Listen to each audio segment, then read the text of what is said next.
Spencer Critchley, Saurabh Shukla talked about how Donald Trump seems to have an edge right now. And just recently, we had Kamala Harris and the entire Kamala campaign question Donald Trump's mental health, his age. And the first thought that comes to the mind is the Kamala Harris campaign trying to pull off a Biden on Donald Trump now with the kind of edge that he seems to be having?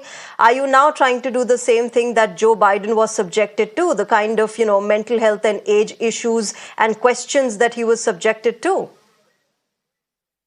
Yes, although in this case, I think, and many people think, there's just far more overwhelming evidence that there's something very seriously wrong with President Trump. There's been something very grossly wrong with his character, of course, all the way along.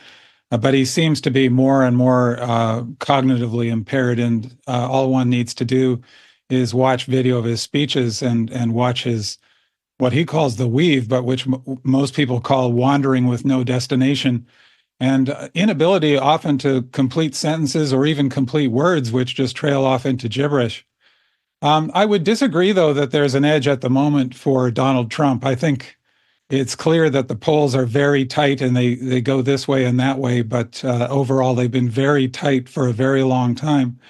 The latest polls that have just come out this morning indicate actually a swing of momentum towards Harris, not just in the overall numbers, but on key characteristics and among key demographics, including young African-American men, about which there was quite a lot of concern. Now, this is only one poll, but there's a dramatic swing of favorability towards Kamala Harris in that group that is actually greater than Biden had in 2020.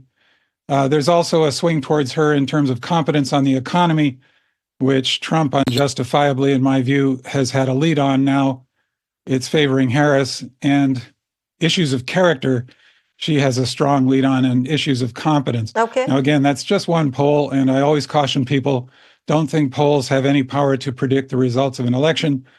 I agree that there are lots of voters whose minds we cannot read, and we do not know what decision people are going to actually make when it actually comes to ticking the box on the ballot.